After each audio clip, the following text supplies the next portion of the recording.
Now, NDE Radio, a weekly exploration of near-death experiences and similar encounters with the other side. Now, here's your host, Lee Witting. Welcome to NDE Radio with Lee Witting. Whether you're listening on TalkZone, by podcast, through the archives of our ad-free shows on our YouTube channel, or connected through the incredible content of our Facebook page. During the annual St. Francis Day blessing of the pet therapy dogs at my hospital, I often mention part of the report you are about to hear, the part that tells of the simultaneous death of an owner and her dog in a terrible auto accident. The dog seems happy, liberated to be on the other side, and while our NDEer wants to stay with her little friend, she is told she must return to her broken body. It turns out this interview with Cherylee Black was one of the first recorded at the beginning of NDE Radio back in 2013. And as fascinating as the fate of the dog remains, it is only a small part of Cherylee's fascinating tale of 3 NDEs involving a close relationship with her grandmothers on the other side, and a remarkable ability of hers to move objects without physically touching them. Combine her telling of these events with her infectious good humor, and this interview with Cherylee Black remains one of my favorites. Cherylee, welcome to NDE Radio. Tell us about your 3 near-death experiences. Okay, well, my first one happened when I was very, very young. I was just a toddler. I was a bit of a Houdini as a child. I seemed to be able to unlock every door that my parents had put in my way to keep me out of trouble. And on this particular day, I opened a door to the basement while playing with the family dog, who probably weighed twice what I did at that age. And the 2 of us took a tumble down the stairway, and I took a header and cracked my skull open right here. What I remember after hitting the bottom step was this lady picking me up. And I didn't know who she was, or and at the time I wasn't even really worried about who she was, because I just felt really, really cared for and loved and happy, and everything was good, and there was like absolutely no pain. And it was really, it was like this dark, pretty light. Like it was almost like a really, really dark purpley blue light. And it was kind of sparkly and pretty. And at the time it was okay for a little bit, but then being a little kid, it kind of occurred to me, I really want my dad. and that's I really, really want dad now. Like, you're a nice lady, but I want my dad. And then the next thing I kind of remember is, I guess I came out of it, and my dad was holding me. And that was kind of the end of that experience. But I kept seeing that lady throughout my childhood, and I didn't know who she was because there was no pictures of her in my house.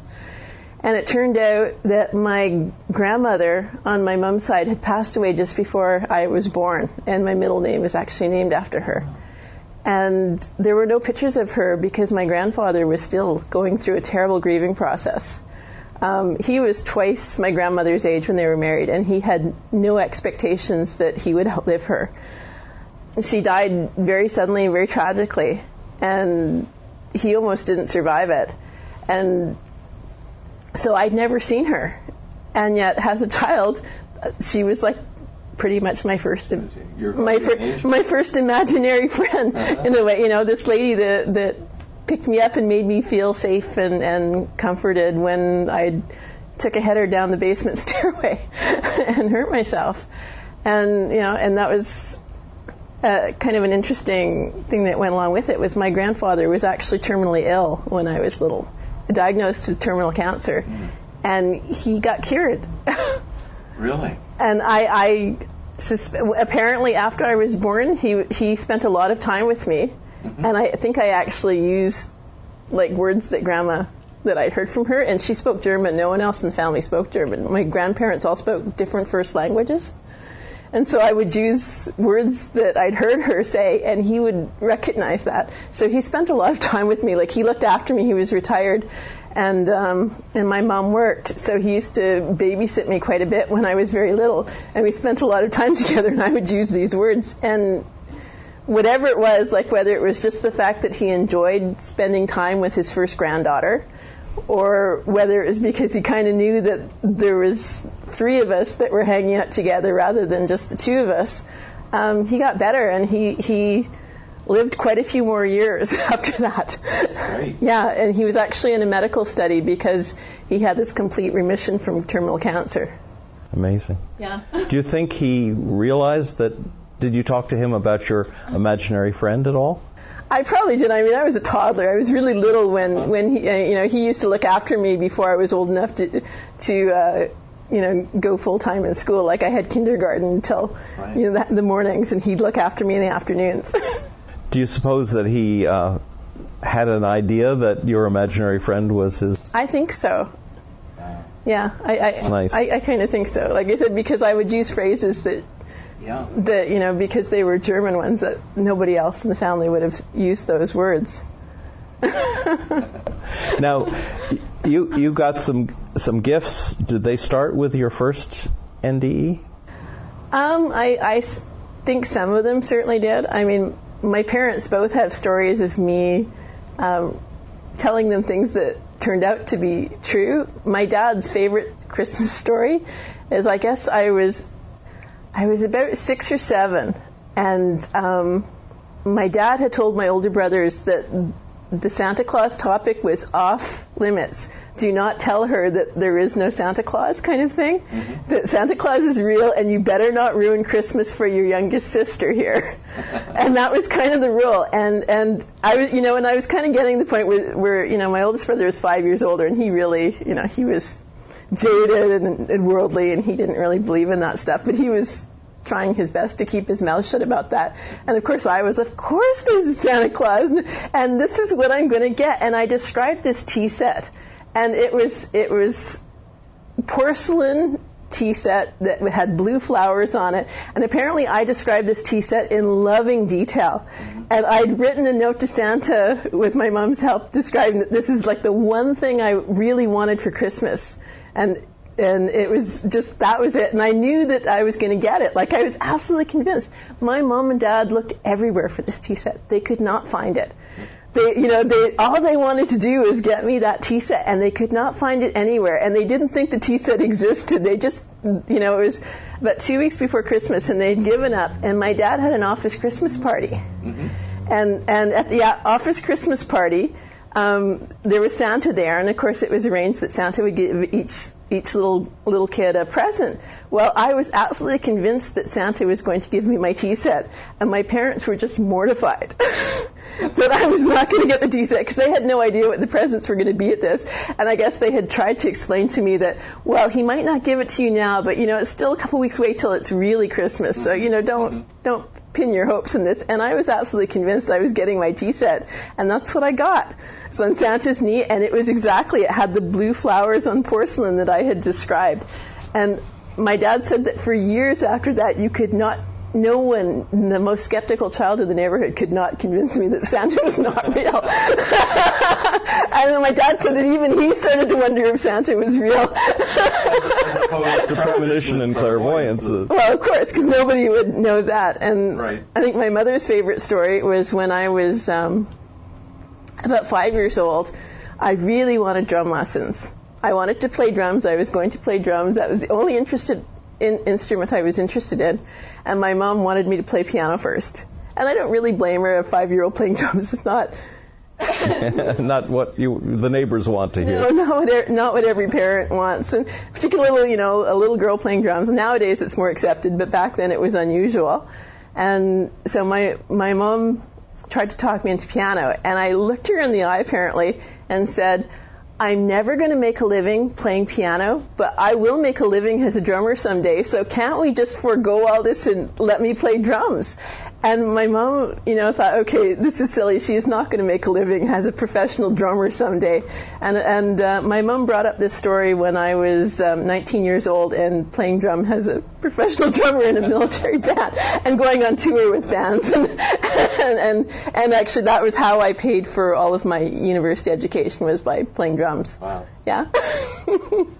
Now, what about moving things? Did that happen after the first? That happened after the second. Okay. Well, tell us about your second NDE. I don't know how much, Today at this conference already, people have kind of, as soon as I say I had a negative one, they change the subject. Oh, I think negative ones are very interesting. Yeah. Yeah. And I've never really gone through all of it. I probably won't get through all of it, but I had my appendix burst when I was 10 years old. Yeah.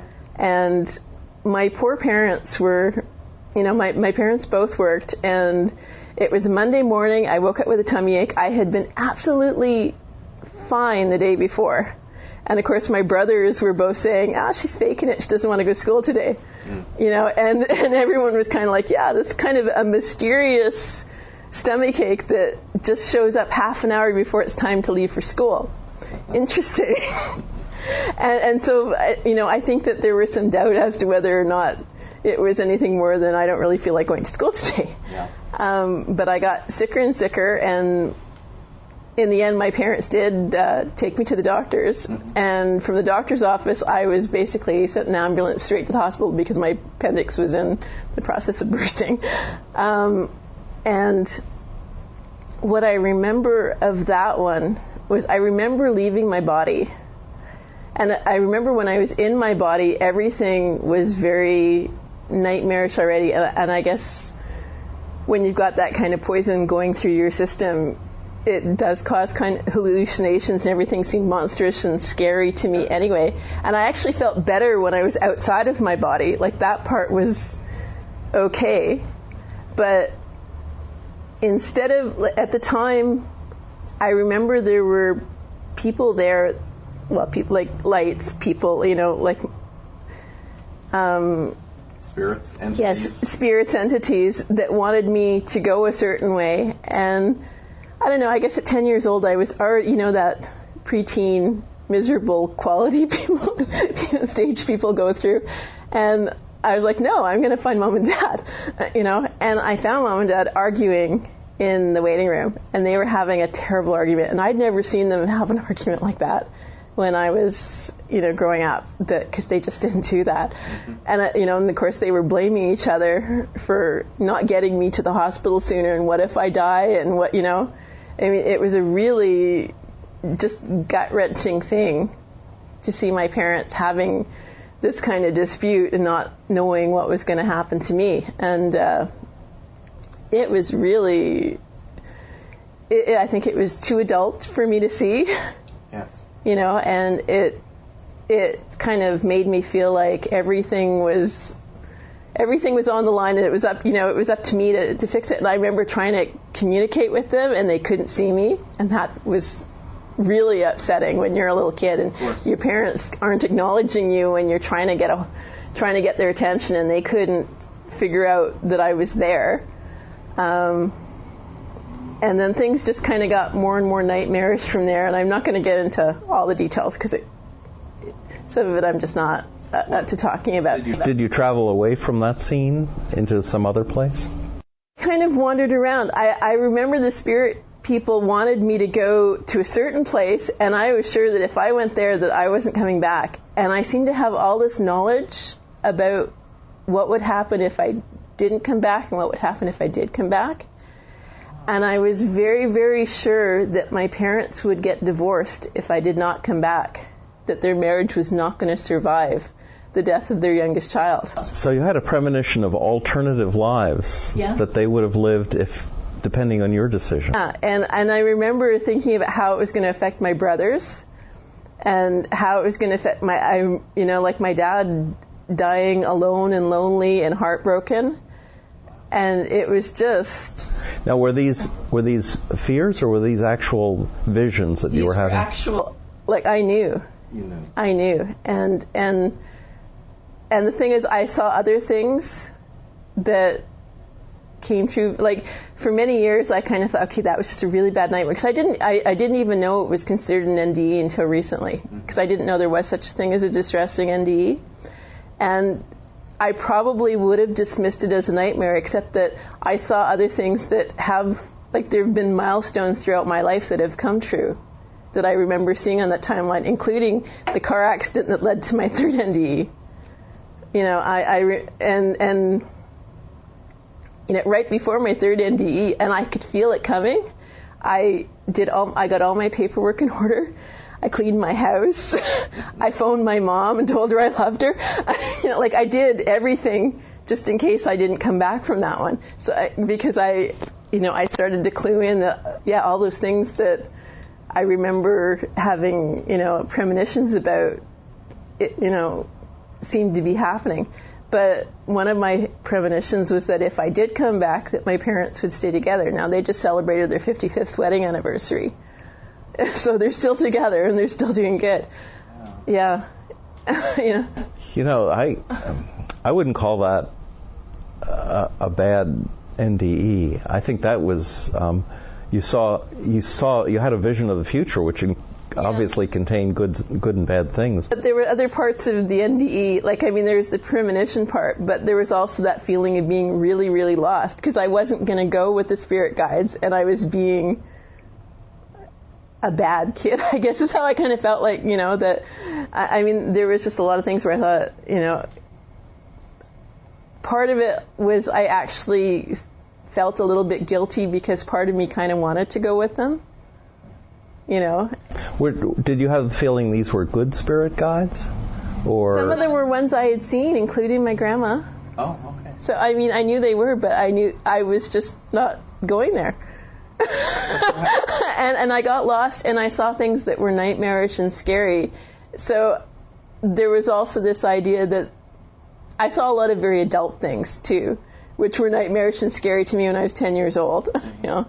I saw the end of my first marriage, and after that NDE, I remember telling people, I'm not getting married, I'm not getting married, I'm not getting married. And, when you're 10 years old and you say, I'm not ever going to get married, they just say, yeah, wait till you're 12.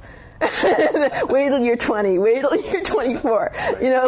Don't tell us this when you're 10. But, I went through, an I'm not going to get married stage. And even, when I did meet my first husband, he spent 5 years asking me to get married at least a couple times a year before I relented. And it was still a bad idea. And even in my current marriage, my poor husband went through 5 years of talking me into it. So those were vivid images that you had when you were having your NDE. Yeah. Okay, so after that NDE, tell us about the additional gifts that you got. Well, I don't know if I'd call it a gift, but one of the things that occurred to me when I was 11, which was a year after, my appendix what's left of it was taken out, was that a school teacher hit me in class. And I wasn't doing anything bad. I had actually been doing what I was told to do by the school guidance counselor, because they didn't want to skip me ahead into another grade because I was already the youngest in my class. I was already the smallest in my class, and there were concerns that I wasn't physically and emotionally mature enough to be skipped ahead into another grade. So what they had told me to do when I was bored and going a little bit nuts in school was to take out a sketchbook and draw pictures, and that would be okay, and that nobody would punish me for that. And this teacher hit me in the face for doing that. Yeah.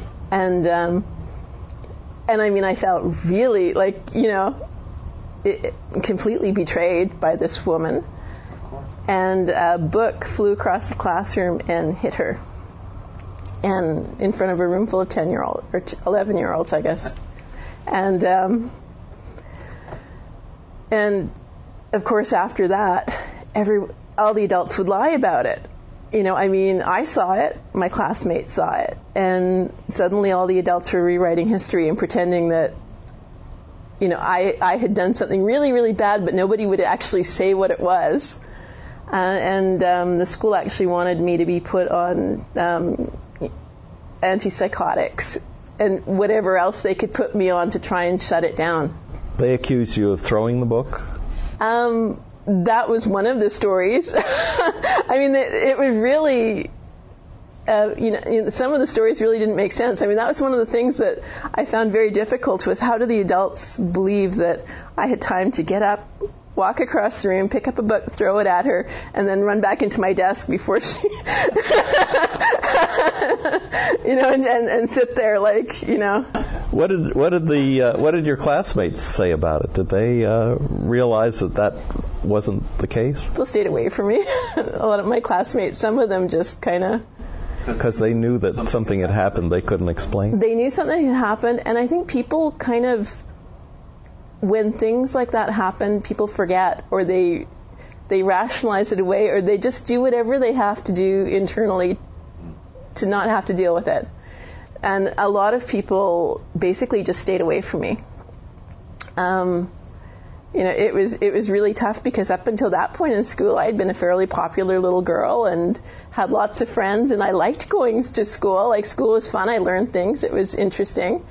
But sometimes I found it overwhelming. Like, I mean, even at that age, I had difficulty being around crowded, noisy places and a lot of people. And you couldn't get them to like give you a break, and just go sit in the library for an hour until you're okay with it. I mean, they wouldn't give me that kind of a kindness, and they wouldn't even let me sit there quietly with my sketchbook at that point, So yeah, it was tough because people just stayed away from me, and I was taken out of the class once a week to go to the guidance counselors, who gave me idiotic tests. I mean, they tested me for everything. And they couldn't find anything wrong with me. I didn't have any learning disabilities. I wasn't disabled in any way. They just went through it all, and they couldn't find anything. And I mean, for years, I actually went for testing once a week through about 3 years. And they couldn't find anything. All based on this book flying across the room. Well, and the teacher's nervous breakdown. Oh. Okay. Now, what other occasions have occurred since where things have moved without your actually physically doing the moving? Oh, well, I mean, there's been quite a few. Now, I'm not always sure if it's me or not. The night I had one living grandmother at that point, and she passed away when I was about 24. And the night she passed away, all of the electronics in the house came on by themselves. I was married to my first husband at the time, and he went around unplugging everything, and they still came on. Interesting. Yeah. Now, was this after your third NDE? No, it was actually prior to my third NDE, but it was the night my grandmother had passed away, and she had actually said goodbye to me. When I saw her for the last time, she said, "This is the last time." I mean, she absolutely knew when she was going to die. It was like she planned it. And she wasn't in the same house. No. So it was your. Yeah, I didn't know when and I mean, everyone kind of said, "Oh no, she's just saying that, you can't know that you're going to die when you're going to die," but she apparently did. And the night she passed away, around the time she passed away, it was in the middle of the night, and that's when everything. And I remember dreaming about her that night. And the dreams were really peaceful, and she just said, I know you're not going to be happy about this, and I'm sorry, I'm sorry, this is how it, it's my time, and you're just going to have to accept this, and it's okay, and we can still communicate, and it's all right. And I'm not sure whether the things moving around the house was me being kind of upset and having a little psychic tantrum, or whether that was just all the energy because I mean, when I dreamt about her, I mean, it was just this big ball of energy. Yeah. I mean, it was like a force of nature. My grandmother was like a force of nature. I mean, she was a very independent woman. I mean, at a time when women didn't work and have careers, she was a professional musician. When she retired from doing that, her and my grandfather ran a family business together. I mean, so she'd always worked and done her own thing. It was a free spirit. So she was like this force of nature. When she passed away, it was just... Was she a role model for you? I think she understood my experiences even when I was really little and didn't. a lot of the things that she suggested that I could do to help me cope, like actually sitting down and just drawing with a sketchbook and playing music. And, I mean, she was a very talented musician herself. We used to play together a lot when I was little. But yeah, I mean, she had an understanding of, and being out in nature and having quiet time and turning off the TV. When I spent my summers with my grandparents when I was little, and there was no TV for the summer, which I think a lot of people just couldn't do nowadays. But I grew up with that was okay. You could just turn off that stuff and go outside and sit under a tree and read a book or do a puzzle or something. Well, tell us about your third NDE. Well, my third NDE, I was a master corporal in an artillery regiment at the time of my third NDE, and I was in a really good position. I was so happy at that particular time in my life. I worked as a musician for the artillery part of the year as a reservist, and the rest of the year I was a landscape painter, and I made enough to make a decent living between those two. And the day of the accident, I had actually driven to Provincial Park. It was in January of 93, and it was an unusually warm January day in the Canadian prairies because it went above freezing. And so, I couldn't just let a day that's above freezing go to waste. So, I took my little dog and we went out to the Provincial Park, and I was going to paint for the day. And if I were ever going to choose my last day on this earth, that would have been absolutely perfect. And it was the most perfect, beautiful day I'd ever had. I was out there with my little dog. I painted. We ate candy bars by a frozen lake. We had hot chocolate, and it was just a wonderful, spectacularly beautiful day out in the wilderness. And on our way home, I guess because the temperature as soon as the sun dipped below the horizon, the snow that had melted and water had gone across the road and it froze up as black ice. And on my way home at highway speeds, myself and a tractor trailer coming in the opposite direction both lost control, and my car was sheared in half and crushed to the dashboard by the back of the tractor trailer landing on it. My little dog was probably killed instantly. And I don't know how I survived it. I was told by the volunteer fire department that got there first that it was like there was this tiny little box in the wreckage that I was squished into. And there was nothing else that wow. There's, one of the things that saved me was the driver's seat broke. So I was flat on my back when the ceiling was crushed down to the dashboard. Otherwise, I certainly wouldn't be here. I also wouldn't be here if there hadn't been a witness to the accident that was on the volunteer fire department and who had access to the heavy equipment they used to pull the tractor trailer off of my car and do CPR on me. And it was just, very unusual because it was an isolated road going into a provincial park in the wintertime when there's nobody. Only crazy people go into the wilderness in January. So what happened to you? What happened to me? I didn't go through a tunnel, but strangely enough, the first things I remember were being in an apartment that was really long and skinny, and there were bookshelves all the way down. and my grandmother was there, the one who had passed away when I was in my 20s. She was there, and we went out in the balcony, and my little dog Cassie was playing in the meadow below. And I wanted to go there with her. I was going to jump off the balcony to go be with my dog. And my grandmother wouldn't let me go. And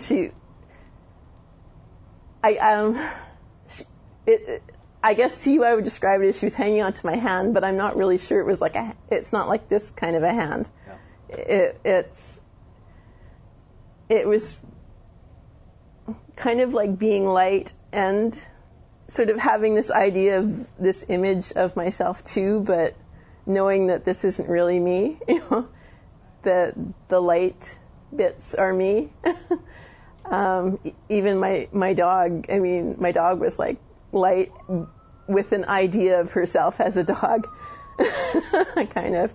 And I really, really wanted to go down where she was. She's playing in the meadow, and there was like a forest beyond, and she was going into the forest, and I was going to follow her.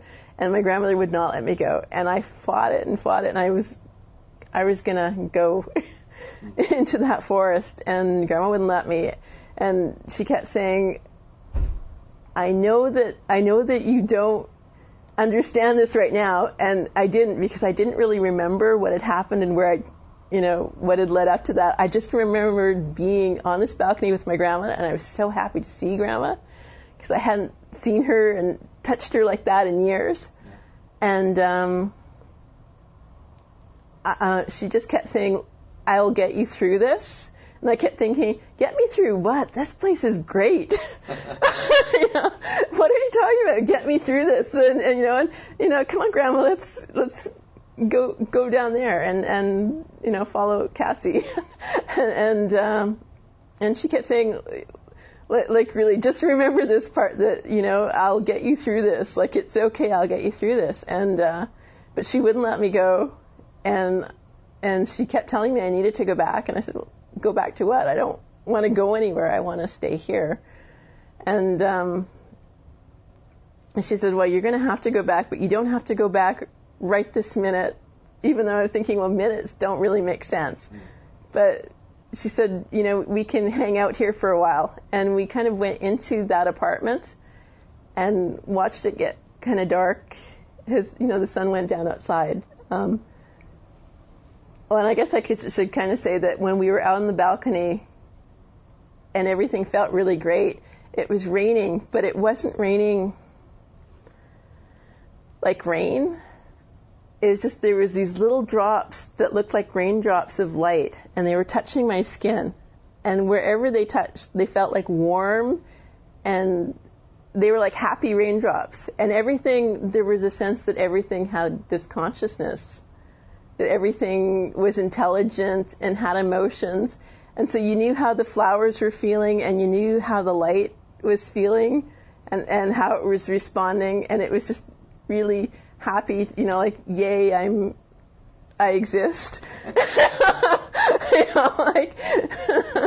Like there was just this yay existence kind of attitude about everything. And there was also, it was like winter and summer and spring and fall all at the same time.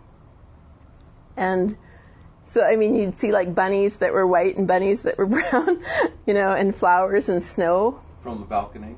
I could see all that. That there was all these, that everything was at once, even though I had a sense that there were different times being represented.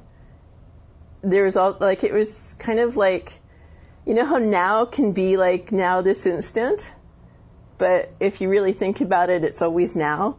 So it's everything compressed into one vision. Yeah. So what happened when they rescued? Was that the end of your vision, or did you go somewhere else after that? I remember my grandma and I sitting around and talking for a long time inside. We had tea and cookies. And one of the really funny things is that I remember the cookies because there were peanut butter cookies, there were chocolate chip cookies, there were hermit cookies, and this other type of fruit cookie that I didn't like. And I remember eating all the peanut butter and all the chocolate chip cookies and leaving the other ones. And my grandma didn't eat them. And I kept thinking, like, Grandma, why don't you eat them? Because I'm not going to eat them.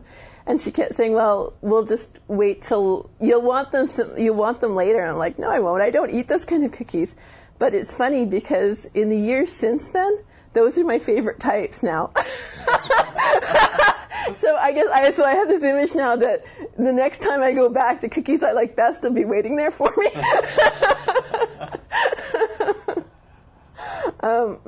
And we talked about my life, but like not just what had already happened in my life, but also things that were going to happen. Mm-hmm. But one of the things I found out, and I was able to confirm it, is I didn't know this about my mom and my grandma, but they didn't like each other.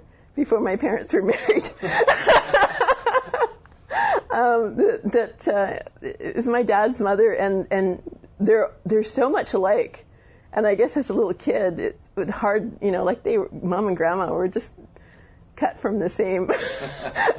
Like my dad really chose someone very, very much like his mother to marry, and I had no idea that Grandma had actually been quite mean to my mom and done mean, spiteful things, and she actually said that she felt very badly for how she had treated my mother, because she said my mother actually turned out to be a very good mother to her grandchildren, and that she wishes that she had been kinder to her when she was alive.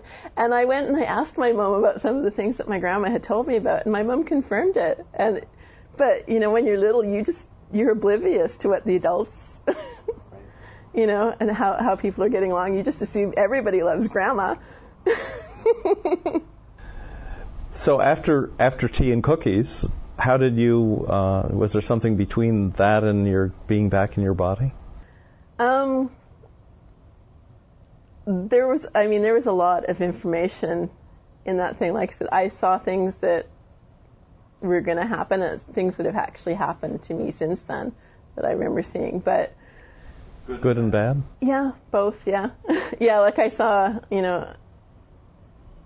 I saw more about the end of my first marriage, and which wasn't very good, and things about my future that some haven't happened yet, but some have. And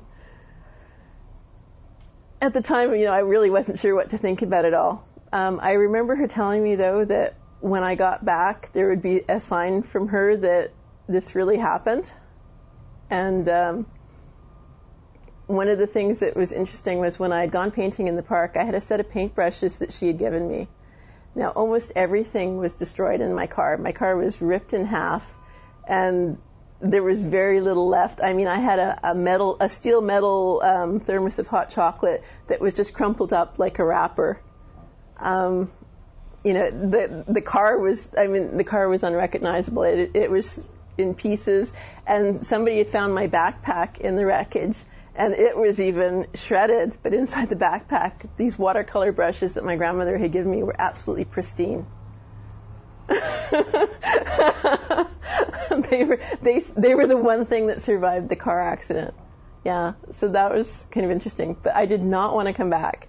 And particularly once I figured out what I was coming back to, because at first I was kind of oblivious to what would be waiting back for me. And I remember seeing what was my body in the hospital, and it was in really bad shape.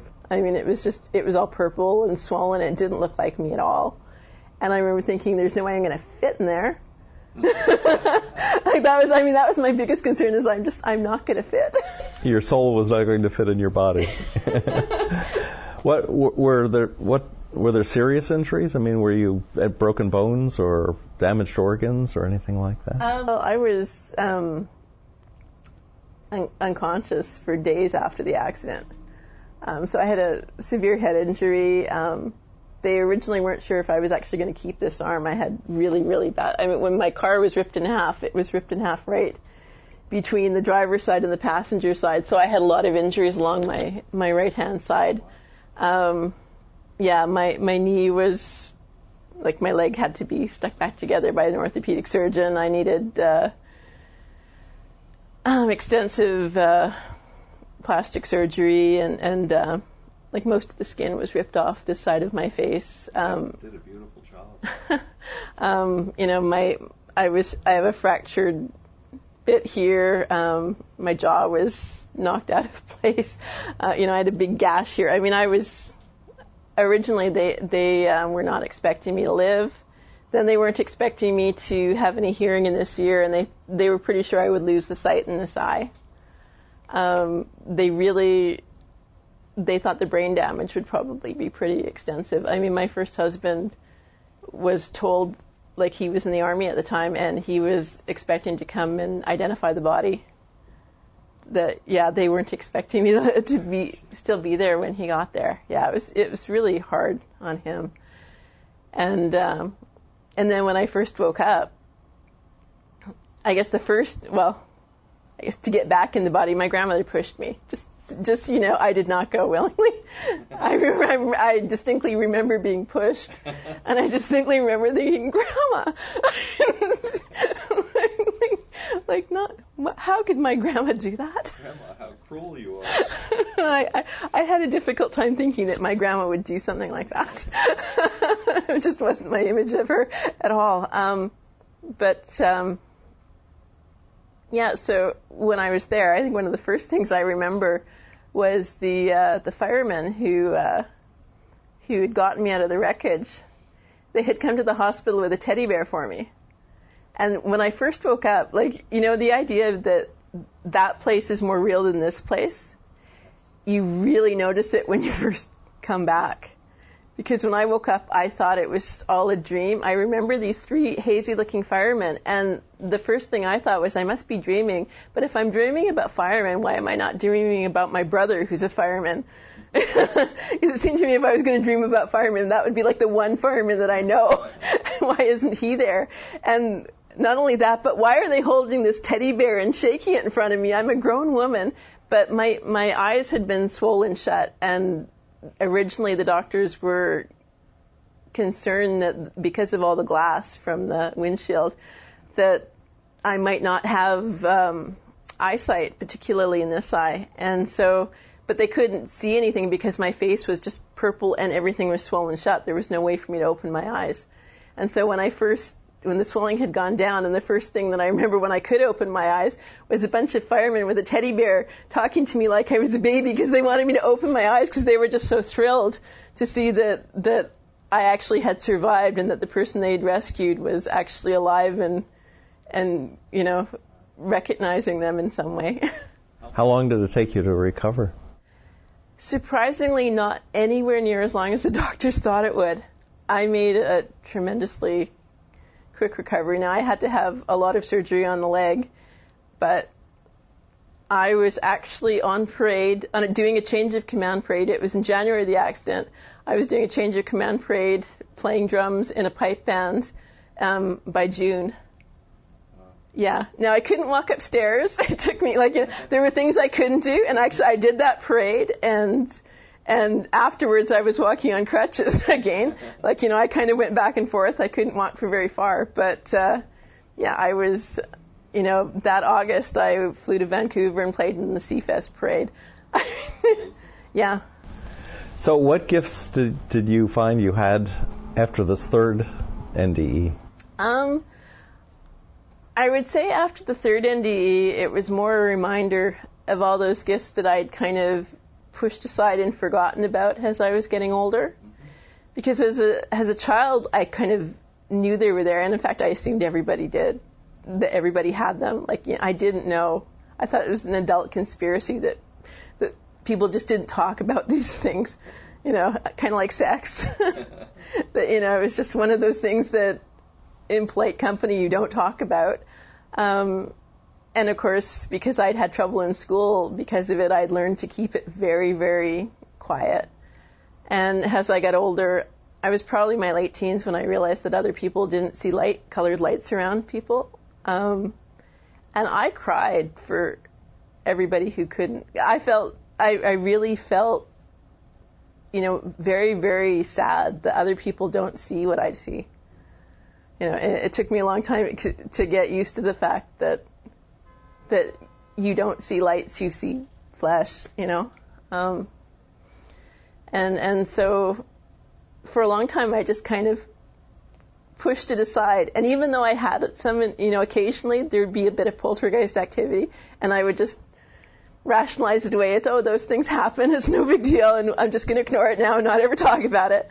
Or if I saw a ghost, I would just, again, everybody sees those, or I'm just not going to worry about it, and just kind of carry on. And I mean, in some ways, I think that was good, that I had, the years from my late teens and through my 20s where I really connected with this place and this life, and got married and did all those things that I said I wasn't going to do when I was 10 because maybe they wouldn't work out. Maybe I'd be better off with my ghosts and my pretty lights. And moving things, did that happen occasionally? Oh, yeah. Or more than occasionally? Occasionally enough. And how did you explain that to people when it happened? I just didn't. I just played innocent for the most part. Wow, did you see that? And I didn't know it was me. I mean, I actually didn't know that it was me doing it until fairly recently. Actually, I just assumed it was something out there doing it that had nothing necessarily to do with me. And I think that's one way of rationalizing it, just to live with it. Of course.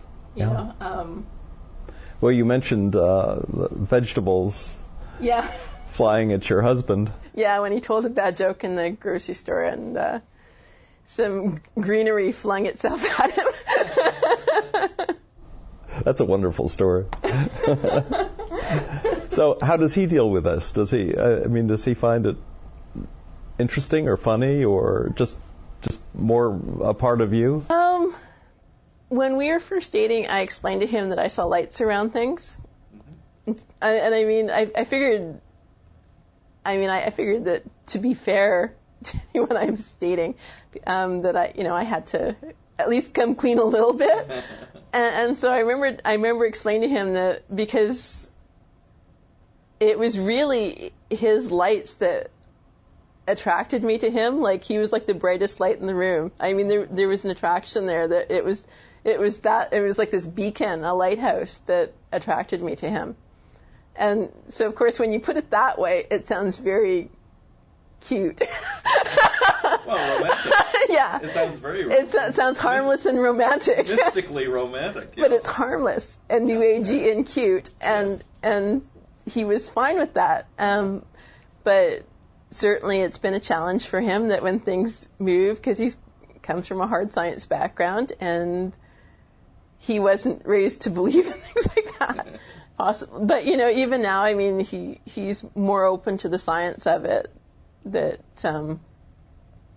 there are researchers looking into these things, that it's not just me making it up. And I mean, he's seen it enough times, when I've done experiments, so the fact that I've gone to laboratories and participated in experiments, that's given it a certain validity to him that it wouldn't have otherwise. If it was just me having these weird things happening at home, he would tend to think we were both going nuts, I'm sure. Right. Oh, tell us a little about the difficulty you've had trying to get scientists to verify these abilities. There just isn't a lot of research into it. And I think that there's a reluctance, even among parapsychologists, to deal with what's essentially macro PK.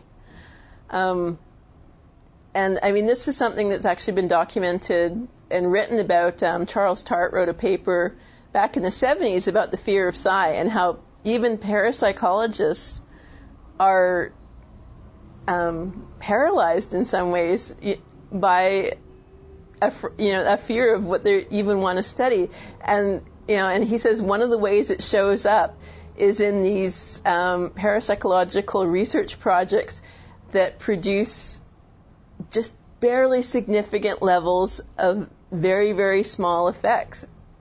So that, you'll get micro PK that's statistically valid and publishable, but it's got a p-value of just hovering slightly above 0.5, which, just... Right. Whereas if vegetables or a book fly across the room, they can't deal with that. No. And they're happy to publish things as long as it's just barely significant.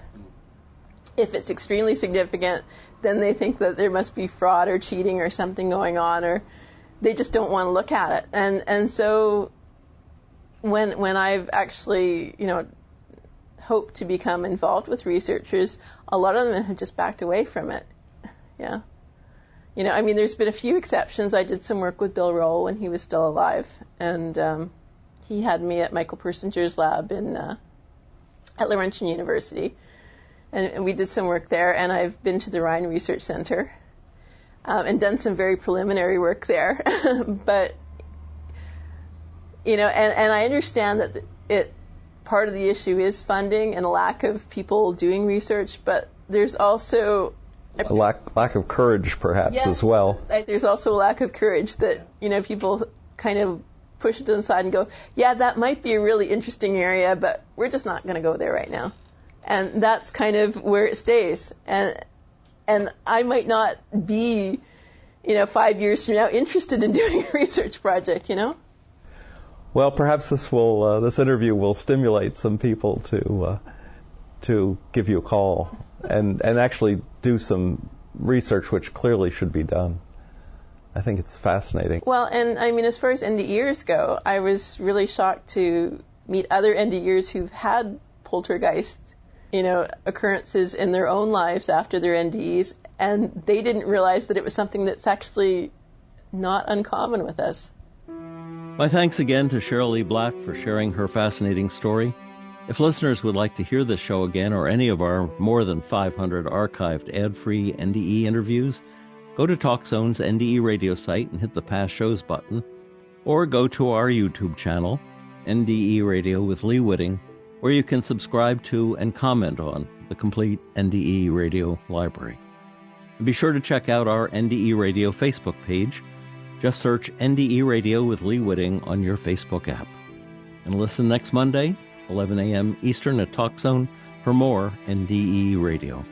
I'm your host, Lee Witting, saying thanks for listening.